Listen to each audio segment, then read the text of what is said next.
This episode is made possible by Zeta Global. Do you know what it takes to transform marketing into a data-driven profit center? Are you able to align the C-suite around your AI vision and strategy? Zeta Global has a playbook to help you get started. Download Driving Growth in the AI Era today. Link in the show notes. It's free. Hey gang, it's Tuesday, February 18th. Jeremy, Evelyn, and listeners. Something. I hope you had a good long weekend, is what I was going to say. President's weekend, right? Did anyone know comments? All right. To what? So I hope you had a good long weekend. I thought you. Oh, we did. Thank you. How was yours? absolutely. No, moment's over. To people listening, I hope you had a great one. Not these two. This is an eMarketer video podcast called Behind the Numbers, made possible by Zeta Global. I'm Marcus, and today we'll be discussing Google with the two folks who refused to talk to me. So we'll see how this episode goes. One of them is called Jeremy Goldman, and he is our Senior Director of Briefings living in New York. Hello, Jeremy. I will always talk to you, whether you like it or not. Hey, Marcus. Hello. And also Senior Analyst covering digital advertising and media based in Virginia. It's Evelyn Mitchell-Wolf. Howdy, everyone. Try and stop me from talking about Google. I know. Okay, today's fact.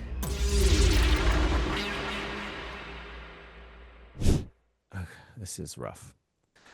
The US has lost at least 3 nuclear bombs that have never been found. What? That's right. How do you lose a nuclear bomb? Yeah, exactly. But I feel better about not knowing where my keys are right now, so that's not so bad. 2022 BBC article by Zaria Gorvet. So 3 of them. The Center for Arms Control and Non-Proliferation notes the first one. It's a B-47 bomber dropped an 8,000-pound nuclear bomb into the waters of Tybee Island in Georgia after colliding with an F-86 fighter jet. So there's that one. That was in, I think it was 58, 59. Philippine Sea. 1965, a bomber plane, pilot, and B-43 thermonuclear bomb slipped off the side of a carrier boat, never to be seen again. And 1968, the Thurl Air Base in Greenland. There was a cabin fire, forced the crew to eject, leaving the plane to crash with its nuclear payload on board. Okay, so they know where they lost them. They just can't find them.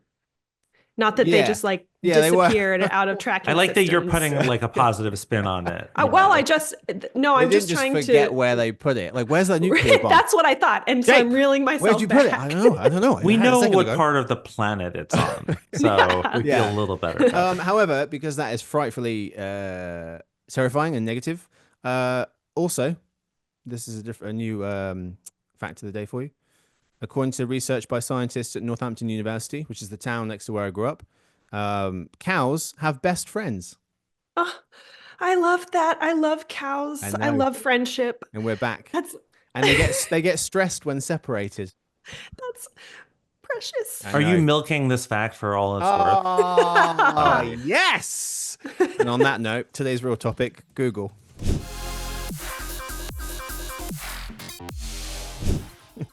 All right, we're talking Google today, so let's do it. Let's start by talking about how they wrapped up the end of the year. Q4 looked pretty good, and Q4 revenue, this is ad revenue, 2024 was almost identical, revenue growth that is, to 2023 at close to 11%. So 11% ad revenue growth in Q4 of last year. 2023, I should say, and Q4 of 2024. But the real story for me, at least, was when you zoom out, 2024 growth was nearly double 2023. So what's that is telling you is that Q1, 2, and 3 were really good. Q4 growth was similar to the year before that, but Q1, 2, and 3 is where Google really made some significant gains. We're playing Slice the Pie to start the episode off. So Evelyn, do you want to go first? Could you create a pie chart for us as to the reasons, 3 max, why Google, in your opinion, was able to double full year ad revenue growth from 2023 to 2024? This is kind of like asking who deserves credit for a class project, where one student did the bulk of the work, then another one had like a key idea that really animated the project, but they had less time to work on it. And then the third student like actively held the other two back.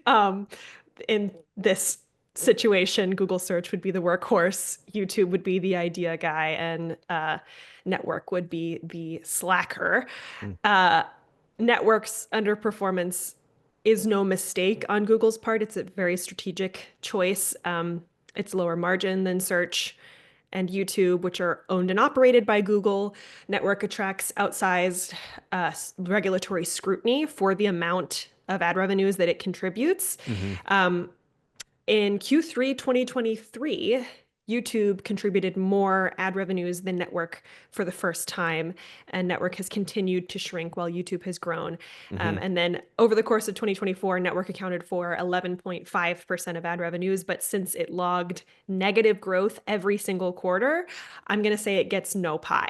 It's been negative since the middle of 2022, every single quarter. And now it fell. It was negative 3% for the full year 2024. It was negative 4.5% the year before that. So it did get better, but it's still in the red in terms of growth. It is. It's a strategic play on Google's part to sort of kind of remove its dependence on that segment. But as the cash cow that has held its own against rising competition from a variety of angles, I'll give search 75% of the credit for Google's ad revenue growth. That's roughly the same as its share of 2024 ad revenues. And then YouTube, which drove the most growth, but only accounted for 13.7% of ad revenues. I'll say YouTube gets 25% of the pie. Okay. Jeremy, what would your pie chart look like?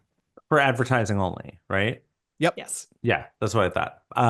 So yeah, it is really difficult, but I would actually kind of say that network. I don't know if I can really bring network to zero for the simple reason that network isn't zero. It's just it's not growing. Right. And it's still $30 billion a year. Right, exactly. It's amazing when we think about like this thing that is in decline for a major company, and then think about how many companies we cover that are very relevant that network alone is bigger than, right? I mean, that would be a pretty substantial list. I still have to say, and I think that probably then for that reason, I mean, I would give it something like 15. I think that I would actually. So you would give it more contribution for the growth than it contributed to ad revenues? I think that as it shrunk. As it shrunk simply because it's, and I know that I'm not saying this might not be as cogent of an argument, but I think that from a strategic standpoint, network is obviously on the decline. However, it could be declining by a far greater rate than it is right now. So I'm not necessarily giving it credit for growing because it's not. But at the same time, I think it's worth noting that, again, that is a sizable portion of the overall revenues. I think that, again, if we're talking about YouTube purely from how much it grew year over year, it was 14% up year over year. It's a small percentage of the overall for Google. But at the same time, in terms of the overall cachet and in terms of the acquisition of a key coveted demographic and creating really amazing patterns of viewership, particularly with Gen Alpha, and other people who are going to be with Google for a long time, I think that YouTube is kind of batting above its average in some ways. So that would be some of my rationale for giving YouTube a bigger portion of the pie, possibly 25, let's say, the network's 15, and then probably the rest, the remainder, the 50, to the core search business. Yeah. YouTube's performance, you would have thought that its share of the pie, in terms of the money it's making, it's been growing so fast. Going back to 2020, 31% and 44% the year after that. Then it drops, it goes down to 1%, but then it goes 8% and 15%. But Google advertising itself has been growing at a similar clip. And so the share over that time from before the pandemic to now, the share that YouTube makes up of the ad piece has gone from 11 to 14%. It's not grown as much as I would have expected. However, the growth and the consumer side of things, that all the metrics are just doing fantastically well. One of them, YouTube now accounting for 25% of all time spent streaming video on a TV. According to Nielsen's gauge, Netflix is at 20% for context. So 25 for YouTube, 20 for Netflix. Put another way, 11% of people's TV time, cable streaming, all of it, is spent watching YouTube. And Evelyn, you said there's a bit of a milestone announced by YouTube as it pertains to TV versus mobile. Yes. Yeah. Neil Mohan just announced that TV now is the primary device from which YouTube watchers watch YouTube. We had our marketers forecast had that YouTube eclipsing mobile back in 2023. So, we've seen this coming, really. It's nice to have it confirmed by YouTube.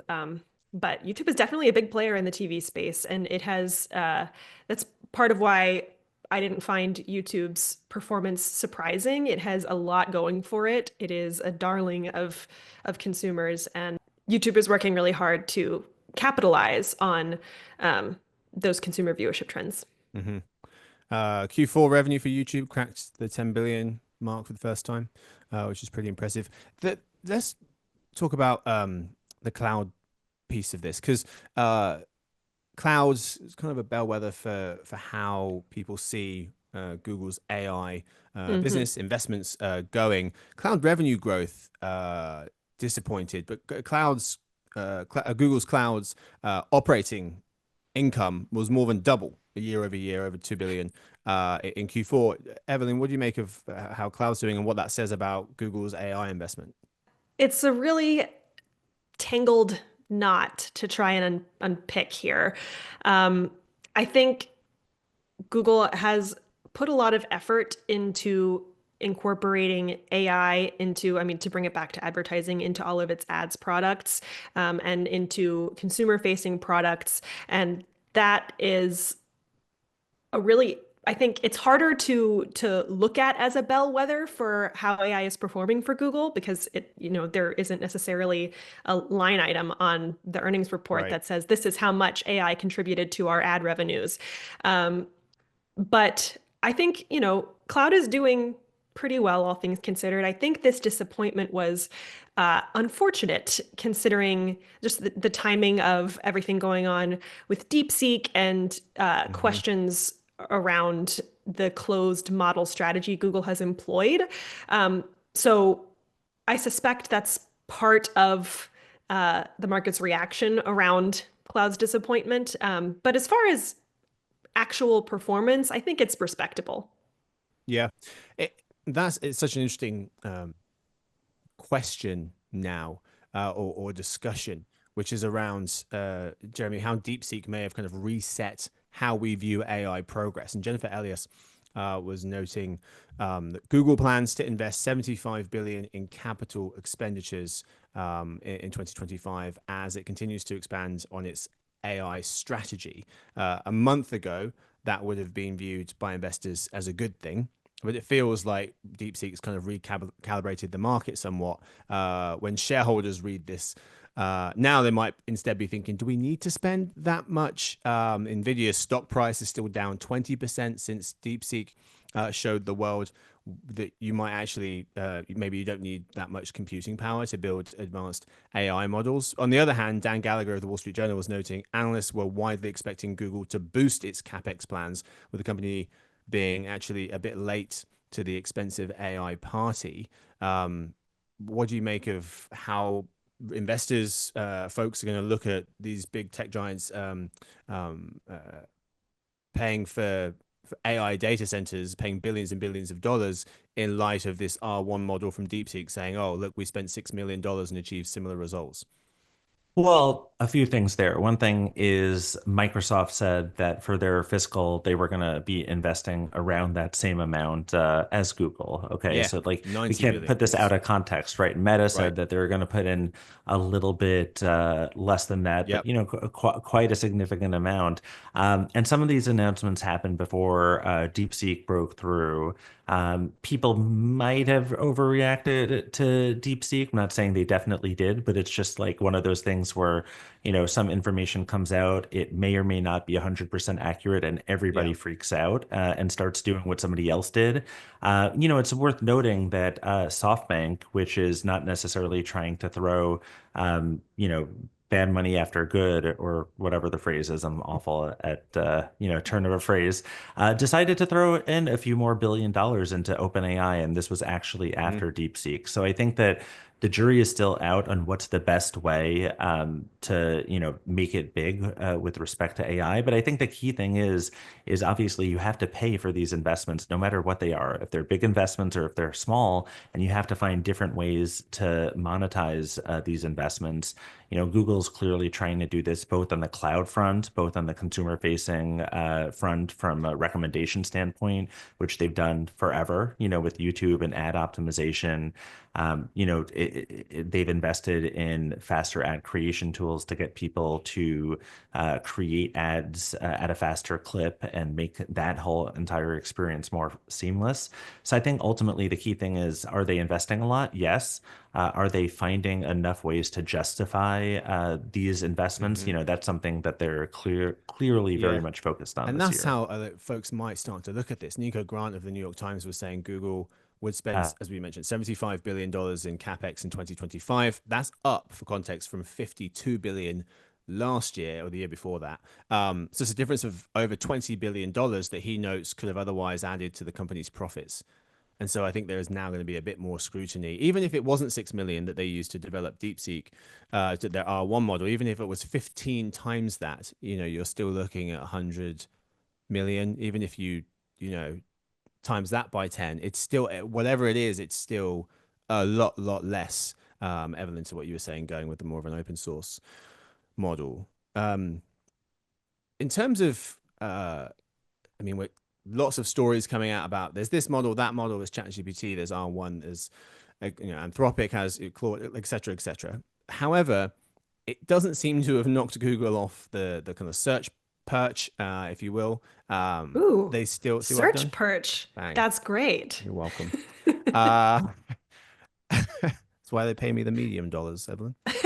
Um, And so lots of headlines about how, Google might be affected, how people are going to be looking for things online differently. And there's a Capgemini survey that I saw, 6 in 10 people have replaced traditional search engines with Gen AI tools. Now, Google has a Gen AI tool, but I'm wondering, Evelyn, and it's something we talked about last year, but now we're into a brand new year. How much do you think other Gen AI chatbots, ChatGPTs, folks like that, are going to be able to chip away at Google's search dominance this year? Yeah, I think it's important to caveat before I launch into, I have a bunch of data to bring to bear on this, but before I get to that, I think it's important to caveat that the Capgemini survey found that nearly 6 in 10 have replaced traditional search engines with Gen AI tools as their go-to for product and service recommendations. So there's Yes. a specific use case that applies to.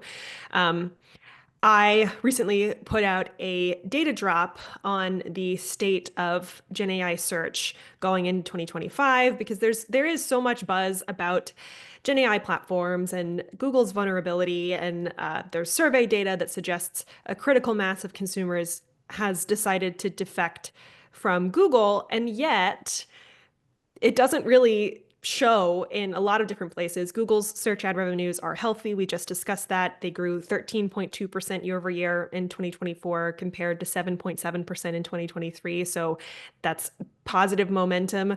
Google traffic volume still dwarfs that of its Gen AI first competitors. SimilarWeb data from December shows Google saw 31.8 times more web visits than ChatGPT, which was the next biggest Gen AI search destination. I mean, Google remains the single most critical source of search referral traffic for publishers.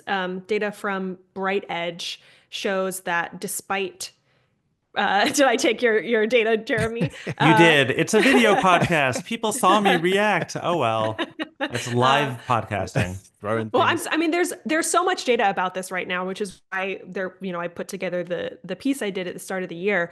The data from Bright Edge shows that despite eye-popping increases in referral traffic from ChatGPT and Claude and Perplexity.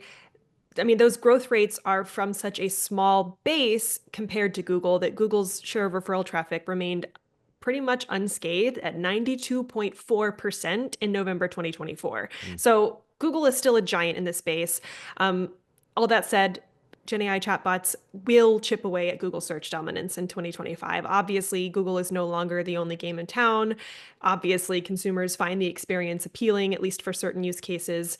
I think advertisers should by no means ignore what's going on with GenAI search. I just think if we're framing it around, like framing the conversation around what it means for Google and Google's prospects in the search space, Google has this huge advantage over anyone in the GenAI search space, and that's its ubiquity. Searching anywhere besides Google for any reason takes more time and effort for users right now. And Google also is actively fortifying its positioning against those competitors by adding AI overviews. And this year, it also plans to incorporate a Gemini-powered chatbot into the search results interface, kind of like where it has news and images at the tab at the top. So it's not going down without a fight. Honestly, I think that Google's biggest weakness is antitrust enforcement. As we all know, Jeremy and I were, I believe, on an episode together I was for that. Yeah, Evelyn, I was actually going to bring up, and Marcus, you might recall, but we were talking about this, and it's interesting how there are a lot of people who talk about, what's going to happen from an antitrust perspective. What is interesting here is that Google seems to be innovating in part as a response to the market, despite the fact that it has such a major market share. So Google's kind of acting not quite afraid, but aware of the fact that they could lose this immense lead, and maybe they could lose it quickly if they don't keep on innovating. So is Google going to be able to be both things to all people? So for now, I was speaking to someone about this today, trying to get a sense of the consumer behavior angle of this, and I was saying to them, like, okay, when they both use Google and ChatGPT, and I was like, well, when will you use each or either? And they were saying, well, ChatGPT is for like heavier research ideas. Google is for direct answers. And as you mentioned, they're trying to add a Gemini chatbot to Google. Do you think that Google can change that perception of them just being go to them quickly? Because even for shopping now, that's Amazon. People go there. So do you think Google can be the ideas generator, the research place, the direct answers people all together? I think it can. I think especially if it can maintain its position as like the gateway to the internet, where it's like a homepage for. I wish I don't have the percentage on hand. I don't know if anyone has the percentage of like home pages that Google represents in terms of a data point. That would be a great data point. I believe that 90% of searches, according to SimilarWeb. Yeah. In terms of search volume, in terms really of high. homepage, yeah, gosh. Yeah, like, because I mean, they are just so, Google is everywhere. And if it maintains that like first touch advantage, it can also sort of show consumers that all of those different kinds of search experiences are at their fingertips with Google. Right. I think it can absolutely maintain its advantage. It does need to improve. I think I notice my own search habits a lot more than I would have if I didn't have this job. And so I pay attention to where I choose to search depending on, what I'm looking for. And if I have a question that I know will trigger an AI overview, most of the time I'll still go to Perplexity because I like that layout better. It tends to find things and source them more easily for me to fact check everything. So I use Perplexity. I have it open on my browser pretty much all the time for work. I never use it in my personal life. And all of that, I mean, it speaks to a very complex consumer search behavior future. Hopefully we can get some data on that in the next year or two as consumer behavior starts to kind of normalize around all of this embarrassment of choice here. By the way, I think you hit the nail on the head, is that there's so much consumer choice right now. And also it's going to keep evolving because each one of these tools, by the time our next episode, when you inevitably ask Evelyn and I to come back to discuss Google, you will see that their feature set will have changed, and everybody and all the chief competitors will have changed as well. And who knows, maybe even they'll open up one of those deals, let's say, between Google and Apple in terms of the de facto, search engine that's used on iOS devices. Like if that becomes in play and OpenAI starts to, tackle a space like that, then maybe Google's ubiquity gets chipped away at bit by bit. Yeah, that's a great point. Just a question I was thinking to myself, like, how does OpenAI, how do they fit into people's daily lives, and how people are going to see them as a tool to help them out with those different tasks. All right, folks, that's where we have to leave the conversation, unfortunately, for today. But thank you so much to my guests for hanging out with me today. Thank you first to Evelyn. Thank you, Marcus. This was super fun. Yes, indeed. Thank you. Please stop trying to be too shocked. Thank you so much to Jeremy. This was so great, and next time I will bring the data before Evelyn can mention it. Yeah, next time you'll start with Jeremy, and then I'll. Yeah. Keep things fair. Thanks to the whole editing crew, Victoria, John Lance, and Danny Stewart, who runs the team, and Sophie, who does our social media. Thanks to everyone for listening to Behind the Numbers eMarketer video podcast, made possible by Zeta Global. Tune in tomorrow to hang out with Sarah Lebo and the Retail Gang as they discuss how Lego became the world's largest toy maker.